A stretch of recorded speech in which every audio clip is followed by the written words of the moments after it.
My friend's vegan wife swapped my milk with almond milk, went through my luggage to check for meat, and mocked me for not noticing what she did, so I'm done with that trash. Posted by you/absent-minded author. I know I'm partially at fault for the friendship ending, and I'm willing to accept my judgment. This is really long, sorry. In November of last year, I, female, went to visit a friend, we'll call him Kevin, and stayed at his and his wife's house. Early last year, Kevin and his wife, we'll call her Karen, moved a couple of states away. For context, we are all over the age of 35, and Kevin and I were part of a friend group from an old job. Another couple from the friend group went on this trip as well, but they were also visiting family and stayed with them. Prior to the move, our friend group didn't have much interaction with Karen because she rarely joined us, though she was always invited. They also never hosted us at their old house. They are vegan. I am not. Well, Kevin is not fully vegan, as he eats fish. However, his wife does the grocery shopping, so everything besides fish is vegan, and he eats and drinks it. He buys his own fish and has a mini kitchen to prep his meals away from hers. For even more context, Karen is not vegan for health reasons. She constantly brings up their veganism, no matter how irrelevant it is to the conversation, makes fun of people who eat meat or use products made with animal byproducts, accuses people of murder, etc., except she leaves Kevin alone. She calls any food that isn't vegan trash and garbage. For example, when we'd hang out before they moved and she happened to be there, she would ask how people could eat such garbage whenever any of us ate meat. It was annoying, but I never got confrontational about it. The day before I visited them, Karen sent a short list of rules regarding food. One rule was that I couldn't store non-vegan food items in their kitchen. I asked if I could bring milk, and she agreed, but it had to be kept in the fish fridge.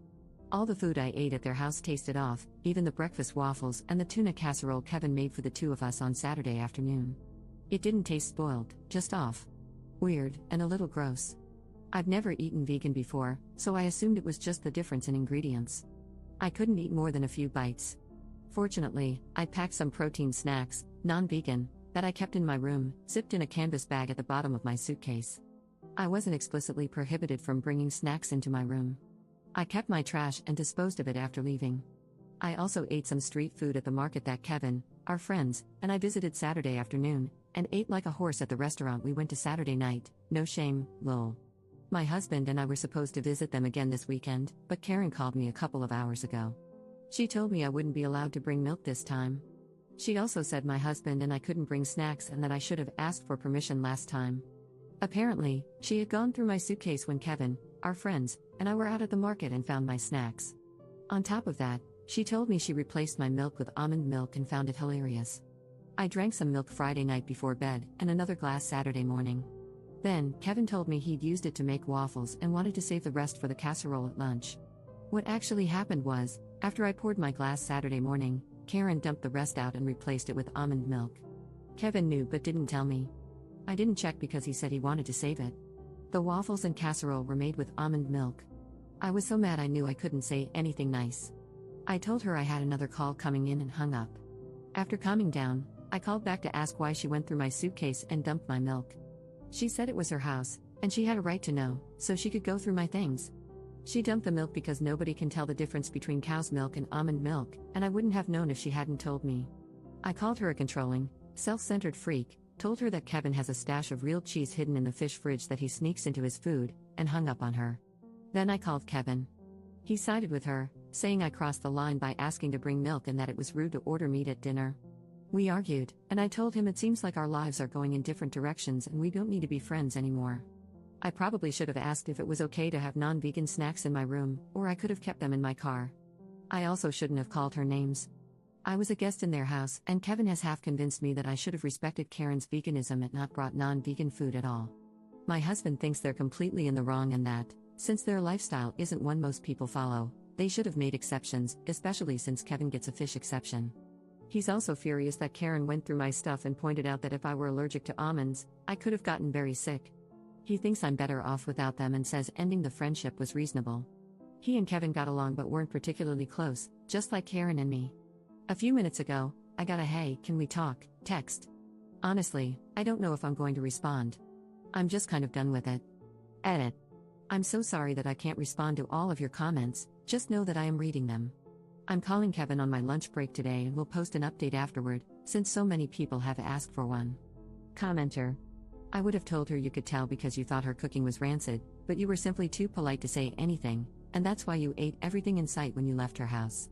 And if she even thinks about snooping through your property again, you'll leave something worth finding, like a Ziploc bag of human crap. Don't worry, it was donated willingly, so it's vegan. But not really, because you totally ate meat in there. Also, I would be crapping in her toilet and not flushing, just in case she wanted to inspect that too. Update 1 day later. This is a long update, but it's the last one. First, thank you to everyone who responded. Your comments were not only helpful, but some made me cackle in a very unladylike manner. Secondly, I wanted to clarify that the bag Karen found in my suitcase contained emergency cash, a credit card, and snacks. It was hidden in my suitcase to keep it safe, not to hide food. I wasn't sneaking it in, important later, but I did have protein bars in there just in case I had issues with their food. Naughty me, I guess. I responded to Kevin yesterday and told him I needed some time to think and that I'd get back to him today. I took some of your advice and reached out to our friend group last night. After the group chat and a private conversation with the friends who were there that weekend, I learned some things. Long story short, out of our core group of 6, I'm the only one who kept up with Kevin. The only reason those 2 friends accepted Kevin's invitation that weekend was because I was going. Visiting family was a bonus. After taking the rest of the night to think about it and sleep on it, I realized that all of you were right about Kevin's complicity regarding the milk switch. I hadn't paid as much attention as I should have because I was so focused on the fact that Karen switched the milk to begin with. I also realized he never actually said anything in response to my telling him that Karen confessed to going through my stuff when I called him yesterday. He changed the subject instead, talking about how it was rude to ask to bring milk. Anyway, I called Kevin on my lunch break today and ran down the list of issues: Karen going through my suitcase, him not telling me about the milk switch, Karen switching the milk to begin with after telling me I could bring it, and how would I eat is none of their business as long as I'm not contaminating their food. Basically, he told me the only thing he would apologize for was saying it was rude to order non-vegan food at the restaurant. He said that since they had plenty of food in the house for me to eat, he didn't have to apologize for anything else. Apparently, Karen had told him not to tell me about the milk switch because she was trying to prove that I couldn't tell the difference between vegan and non-vegan food, essentially the same thing she said to me yesterday. I told him that since I didn't eat any of it except a few bites, clearly I could tell the difference. He also said he was eventually going to tell me about it but forgot. I said she could have just said no when I asked to bring milk instead of being a swampy bumhole about it. He said that although he didn't agree with Karen going through my things, I wasn't owed an apology because I broke the rules by sneaking meat into their house. There was a meat stick in that canvas bag. I told him I had only been told I couldn't have non-vegan food in both kitchens and that the meat stick was left over from my drive to their house. As long as I didn't switch it with their food like a certain someone, I hadn't done anything wrong. The last thing he told me was that I wasn't getting an apology because, after I told Karen about his cheese stash yesterday afternoon, she unplugged his fish fridge. He didn't get home from work until late, and, according to his Google search, all the refrigerated fish had to be thrown away. This is apparently my fault. He said we were even now. He didn't tell me about the milk switch, and I snitched about his cheese. I tried explaining that they weren't the same thing and that I wasn't responsible for what she did, but he didn't care and said he knew I wasn't allergic to nuts. I don't remember ever discussing that with him, but whatever. I asked if he truly believed that I didn't deserve any apologies from either of them, and he said yes. I told him that if he couldn't see what they did wrong and apologize, I couldn't help him, and to give me a call when he got his balls back from his wife. He hung up on me. Yesterday, I thought I owed him an apology because I was wrong. I thought if I gave him one, we could maintain a friendship. Today, I think the problem was that I was holding on to something that didn't exist anymore. Until you guys reality checked me, I ignored a lot of things and gaslit myself. So thank you, everybody, for the smack to the back of the head. Everyone should have people like you in their lives. Thanks for reading.